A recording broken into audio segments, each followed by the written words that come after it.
Walmart recently experienced huge social media backlash for something they did in recognition of Juneteenth, which is a new holiday here in America. And I want to talk a little bit about why this became such an issue and share my thoughts on it. But first, let me explain a few things. Let me explain to you what Juneteenth is, because a lot of people actually don't know.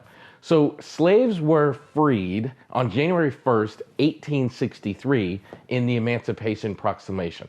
However, the slaves in the South, many slaves in the South, did not discover they were freed until June 19th, 1865, more than 2 years later, when the Union soldiers arrived in Galveston, Texas, and let them know that this has happened. Obviously, back then, there was no text message, there was no social media, there was no email. News traveled almost word of mouth, and it took over 2 years for the news to arrive in the South that they had been freed when the Union soldiers arrived in Galveston, Texas, letting people know that they were free.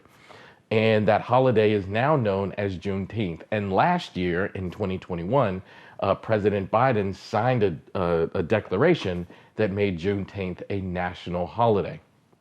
And now, like Walmart tried to, in celebration of Juneteenth, offer different products like ice cream, napkins, paper plates, Juneteenth themed things, and experienced tremendous backlash. And while this was happening, I was watching this and I had a couple of experiences, and I want to make it clear why these things are so very important.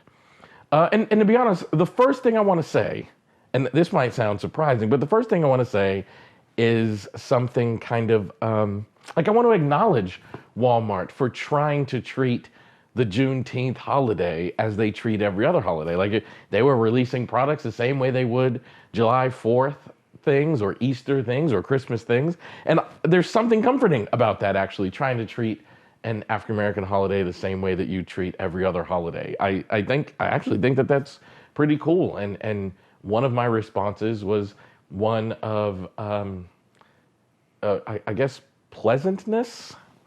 That Walmart was trying to treat this as the same way they treat every other holiday. But I want to talk about why it was also awkward and why I experienced it as like, ooh, I don't know that Walmart is doing this in the proper way.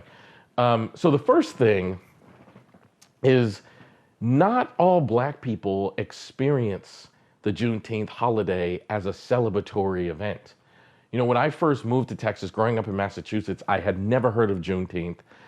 I moved to Texas, and my first year working, I had a job in Texas, and Juneteenth was a day that this particular job gave the employees off. And I had never heard of Juneteenth, so I was like, why do we get June 19th off? Like, what is that? And a Black person explained to me what it was, and my first response was like, that's not actually the day of freedom.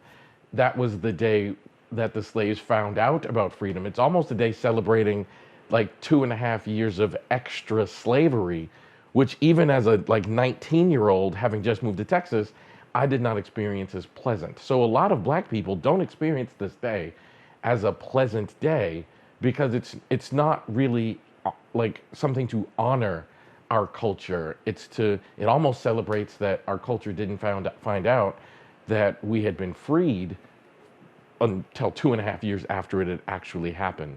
The day that most people in the Black community experience as like our holiday is actually Dr. Martin Luther King's birthday. So like if there's one day that the Black culture says like this is our culture's holiday, it's MLK Day. So Walmart was kind of celebrating a holiday that Black people ourselves are struggling with and don't have a consistent relationship with. Like many things here in America for the Black culture, there's a complexity to our relationship with this particular day. And I think Walmart was treating it like a holiday that everybody unilaterally celebrates, and that was a mistake. It also highlights why representation is so important, because you've got to have a diverse board in your organization so that people in the room, before it gets this far, can explain that to Walmart. Like if Walmart had called me, I would have said exactly what I'm saying here. I would have said, you know, good on you for trying to treat this like every other holiday, and that feels great. But I would also say, but I caution you because this is not a day that even all African Americans are on the same page about celebrating. And like many things, we have a complicated relationship with this holiday. So if you put out a flavor of ice cream and, you know, different other products like paper towels and things, you're probably going to get some pushback because we don't really know how to celebrate it.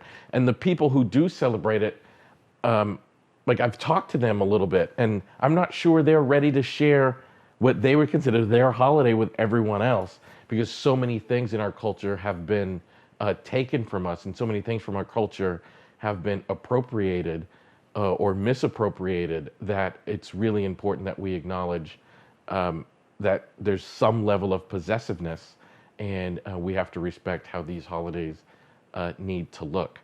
And I think another thing too is, you know, we're African Americans, and I think sometimes there's an underemphasis on the American part of the experience, and a lot of people in the Black culture, we want to be accepted by our country, and we recognize that even, you know, 250 years after slavery being ended, there's still a difficulty between the American culture embracing Black culture. Like, I remember seeing multiple videos in 2020 of seeing Black people encountering a racist white person, and the racist white person telling the Black person to go back to your country. And, you know, a lot of Black people, we've been in this country for centuries. We've been here for generations. So when you say go back to our country, like, this is our country. And I think Walmart needed to handle this with a little bit more sensitivity and a little bit more cultural awareness. So anyway, that's a kind of a history lesson on why the Black culture responded the way we did, and why I think what Walmart was attempting to do did not go over so well. And Walmart did the right thing. Like they changed direction, and they pulled those products offline, and they made it so that you know, those things are not available, and they released a public apology, and you know, what more can you do? And I can appreciate that. But it's important to listen to people of a culture. Like, it's important to listen to people. I know in my work as a psychotherapist, one of the greatest gifts you can give to someone is to listen to them and to truly hear them. And I think we as a society need to do a better job of listening to people's cultural experiences, because they will inform you on how to avoid situations like this. You know, Juneteenth, it's a holiday, and even I have a conflictual, complicated relationship with that day. I'm glad to see my culture honored and attempts to uplift that culture. But I also want that to be respectful, and I want that to be respectful of the journey. And for all the reasons I said in this video, this is a complicated issue for people like us.